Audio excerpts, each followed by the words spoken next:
ये है हिमाचल प्रदेश के हमीरपुर ज़िला में स्थित सुजानपुर तहसील के भलेट गांव का सुप्रसिद्ध द्वार, जिसे भलेट के दरवाज़ा के नाम से प्राचीन काल से जाना जाता है। ये भगवान श्री हनुमान जी की मूर्ति है, जिसे संकट मोचक भी कहा जाता है, और इसी के नाम पर इस दरवाज़े का नाम संकट मोचक द्वार के नाम से रखा गया है। और ये भगवान भैरवनाथ की मूर्ति है। ये प्रवेश द्वार है और ये सीढ़ियाँ हैं जो प्राचीन काल से राजा महाराजाओं के समय से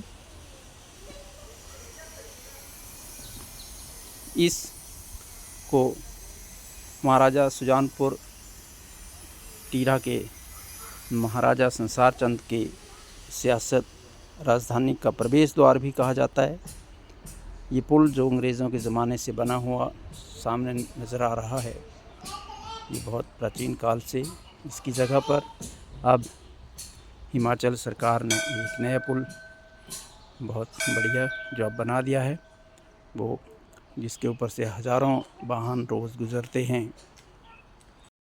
ये संकट मोचन द्वार के पुनर्निर्माण में जिन लोगों का योगदान रहा है, ये उनके नाम की एक शिला यहाँ लगाई गई है। साथ में ये हनुमान चालीसा का पाठ करने के लिए भक्तों के लिए सामने एक बहुत बड़ी शिला, जहाँ सैकड़ों लोग आकर के यहाँ हनुमान चालीसा का पाठ करते हैं। ये इस दरवाज़े के पुनर्निर्माण के बाद अंदर की ये तस्वीर हम देख रहे हैं, जो पुनर्निर्माण के बाद इसे बेहद सुंदर मूर्तियाँ यहाँ स्थापित की गई हैं। ये लोगों की श्रद्धा का केंद्र बनता जा रहा है। ये माँ दुर्गा की ये मूर्ति यहाँ ये भगवान श्री राम, सीता और लक्ष्मण की मूर्ति इस द्वार के भीतर के दूसरे कक्ष में ये स्थापित की गई है। भव्य सुंदर मूर्तियाँ, और यहाँ ये पूजा पाठ करने के लिए बढ़िया तरह से जगह बनाई गई है दोनों तरफ। इस मंदिर की जो संचालन समिति है, उसका भी पट्टिका यहाँ लगाई गई है। जो भी श्रद्धालु इसमें अपना योगदान देना चाहते हैं, उनके सबके यहाँ नाम और मोबाइल नंबर प्रदर्शित किए गए हैं। इसके बाद हम लोग ये सीढ़ियाँ चढ़ते हुए इससे ऊपर का जो दृश्य है मैं आपको दिखाता हूँ। सामने से इस मंदिर का ये नज़ारा देखते ही बनता है।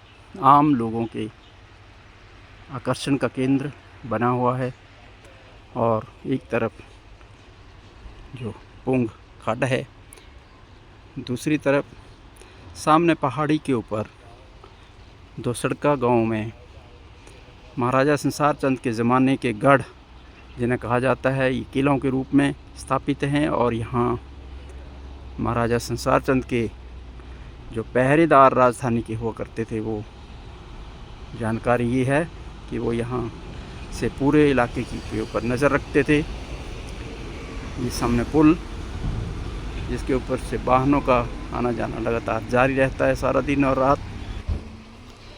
ये साथ में एक भगवान शिव का एक मंदिर भी निर्माण किया गया है, जहाँ बाहर नंदी महाराज की एक मूर्ति है, और ये भगवान शिव की पिंडी इसके अंदर भव्य रूप से स्थापित की गई है। इसके साथ ही ये दूसरा मंदिर है राधा कृष्ण, राधा और भगवान कृष्ण की मूर्ति यहाँ स्थापित की गई है। ये यहाँ एक समाधि के रूप में एक निर्माण किया गया है, और बाहर इसके ऊपर अंकित है समाधि श्री कृष्ण गिरी जी महाराज कोई पूर्व में कोई संत यहाँ रहे होंगे, उनकी ये समाधि जो बनाई गई है। साथ में यहाँ एक शनिदेव का मंदिर, शनिदेव की भव्य मूर्ति, और ये मंदिर का निर्माण हुआ है जो आम श्रद्धालुओं की आस्था का केंद्र है। इसका भी यहाँ निर्माण किया गया है बड़े बेहतरीन तरीके से। भगवान शनिदेव, ये बाहर से इस शनिदेव के मंदिर का ये दृश्य जो हम देख पा रहे हैं। और ये है इस मंदिर और इस भव्य धार्मिक और ऐतिहासिक स्थान का लंगर हॉल।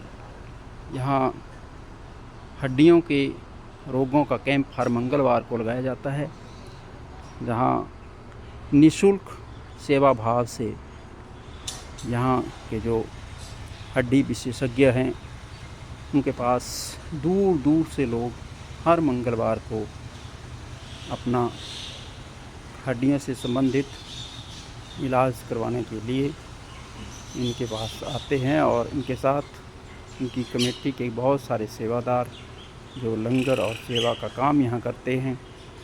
ये बहुत सुंदर एक रमणीक स्थान का निर्माण जो यहाँ के स्थानीय लोगों के द्वारा किया गया है, इसे आध्यात्मिक दृष्टि से और पर्यटन की दृष्टि से इस स्थान का बहुत बड़ा एक महत्व है। एक बार फिर हम ये दरवाज़ा देख रहे हैं जो राजा महाराजाओं के समय में सुजानपुर की एक राजधानी, महाराजा संसार चंद के राजधानी के प्रवेश के जो प्रवेश द्वार के नाम से जाना जाता था। और इसको बड़े भव्य तरीके से इसका पुनर्निर्माण हुआ है और भव्य तरीके से इसमें